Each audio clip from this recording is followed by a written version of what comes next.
welcome to Any Good News. I'm Taylor Budd, and this is the brand new show where I'll be taking all the top headlines from around the world that week to talk about with you, as well as any other weird shit like this. Meet Yuri, the bodybuilder that legally married his sex doll. Her name is Margot, and as you can see, they do a lot together and are very, very happy together. Well, that was until she unfortunately broke just before Christmas. Yuri obviously doesn't wait around very long because he's already out there cheating on her while she's in for repairs. Look at this.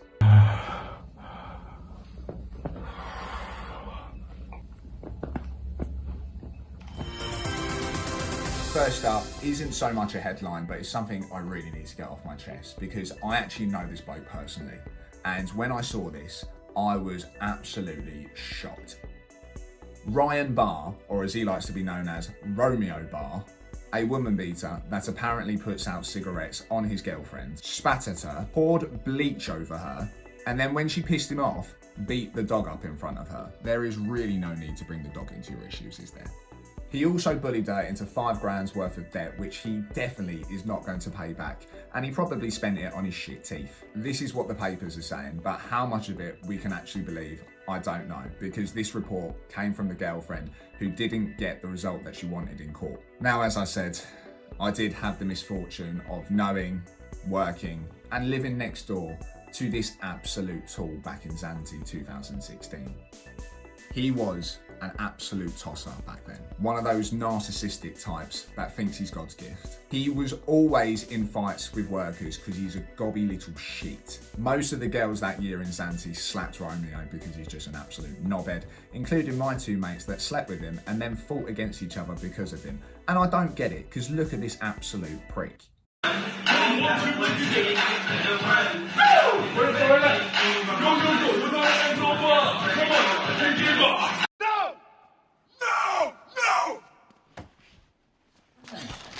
I have a bit of an inside source that has been to see him, and he says half of what they're saying is true, but the other half isn't. It was actually his solicitor that told him to plead guilty to most of the charges, and she didn't like the outcome. The only reason that this prick managed to dodge jail is because he said that he was the only person that could look after his nan. The same nan that I remember he used to scam and beg for money to pay for his season in Zante. Right. I haven't had any contact with that bloke since 2016, and thank God, look how he turned out. He was annoying as hell. I don't think there's one person he didn't piss off that summer, but I never saw him as evil, aggressive, or capable of doing what she is saying. I feel like there are a few details in there that have been twisted and lied about, but regardless, he is a bellend. Really is mad to see what a few years can do to someone. I think we can just put him down there with nonsense and Stephen there.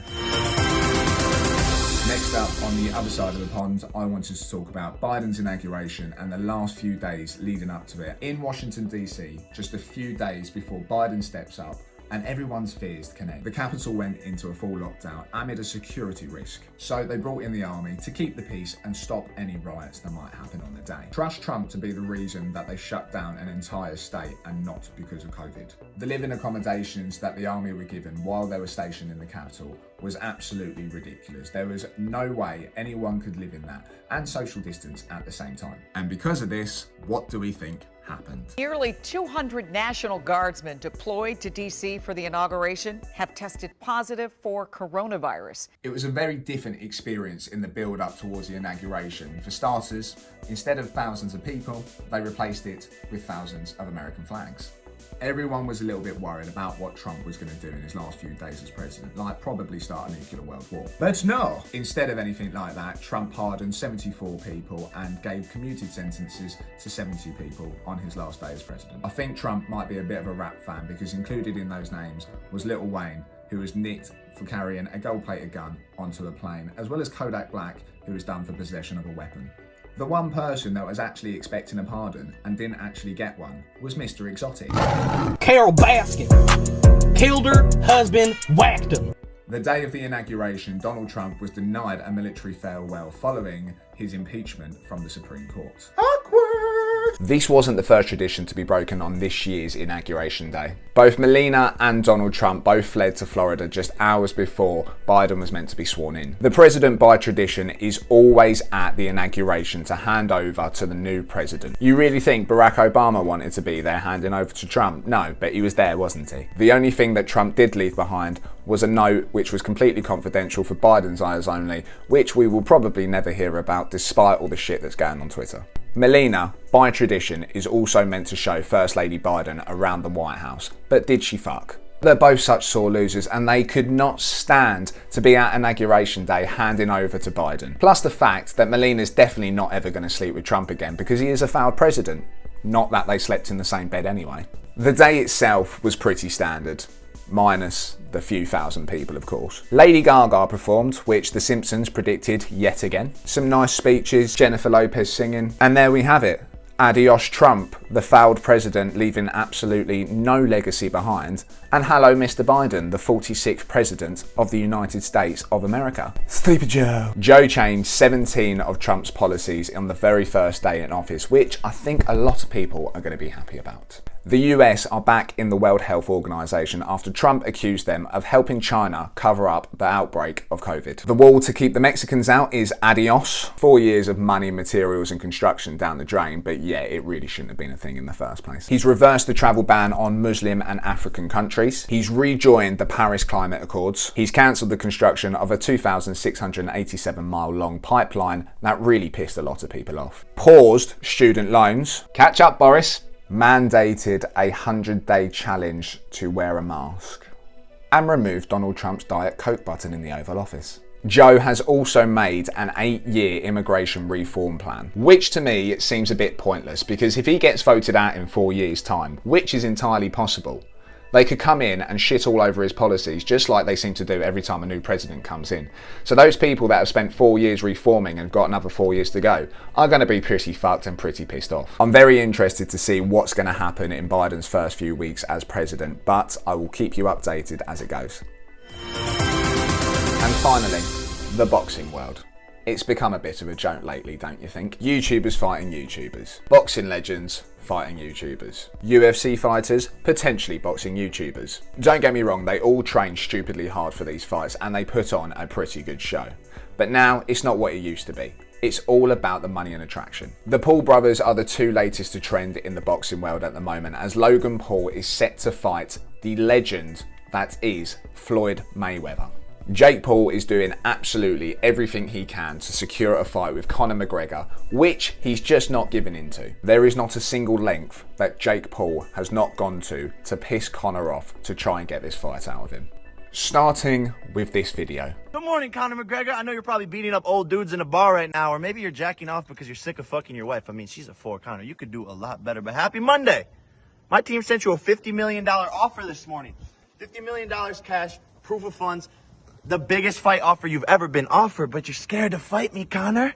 You're ducking me because you don't want to lose to a fucking YouTuber. You said there's 0% chance of this fight happening, but there's 0% chance of you getting some fucking pussy. Conor, you're scared. Dana, you're scared. Sign the fucking contract, you idiots. Jesus fucking Christ. Irish bitch. $50 million with proof of funds sent to Conor McGregor's DMs, which he had no response to. Naughty, naughty. You teasing me, you naughty, naughty. You would have a death wish stepping into a ring with McGregor after you just said that about his wife, man. Low blow. But at the same time, I suppose, with boxing not being McGregor's trained sport, I guess he kind of would be worried about losing to a YouTuber. Conor McGregor was already planning his UFC comeback against Dustin Poirier, but this was only for $5 million. Conor did well to ignore all the taunts from Jake because that kid really didn't know the line. He done everything he possibly could, including stuff like this. Yeah, could I have a Conor McGregor sandwich, please? One chicken sandwich, all right? Chicken sandwich! Hi, I'm Jake Paul. We're here at Raising Cane's, and I love all chickens. Besides Conor McGregor. He's the world's biggest chicken. Conor, you were just talking about me in the media saying if it makes money, it makes sense. A YouTube Jake Paul beat former NBA player, sold over 1 million buys on pay-per-view. YouTube kid. So it done good business. As they say, if it makes dollars, it makes sense. I offered you $50 million. You're getting paid $5 to fight Dustin Poirier. I think you're a chicken. Dylan, mate, are you going to fight Jake? No, I'm scared of him. I hurt my knee and I can't fight. Oh, well, I'm a chicken, so I'm not going to fight him either. What are you, Conor? A chicken? As well as this. Yo, you see that? Oh, yeah, he's a Bro. Of course, there was others involved in all the beef like Dana White, but if we start going into that, we are going to be here all day. But now, everything has changed. Jake Paul's going crazy, Twitter's going crazy, the news is going crazy, because McGregor's fight against Poirier didn't go as expected. Oh, that leg's beat up, man. Dustin Poirier. Oh, big left from Poirier, now a right hand. Oh, it's hurt. He's got to go back to the count. Oh, big left and now a right. Hurt bad. Oh, my God. Dustin Poirier.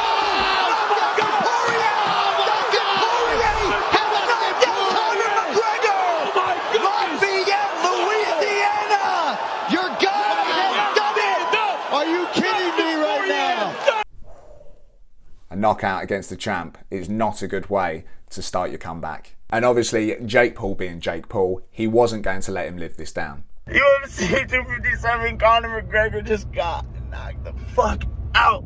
Worst stream of all time, Dana White. Worst stream ever. We want refunds. Conor McGregor got paid $5 million to fight a bum and he got knocked out by the bum. Bro, the memes right now all over Twitter, it's trending. This is hilarious. He got Nate Robinson. Conor, dude, you got paid $5 million to fight a bum. You should have taken the Jake Paul fight for $50 million, but now I got $10,000 for you. I got $10,000 cash. Cold hard cash, blue hundreds, all cash. Alright, or I'll give you a third of a Bitcoin.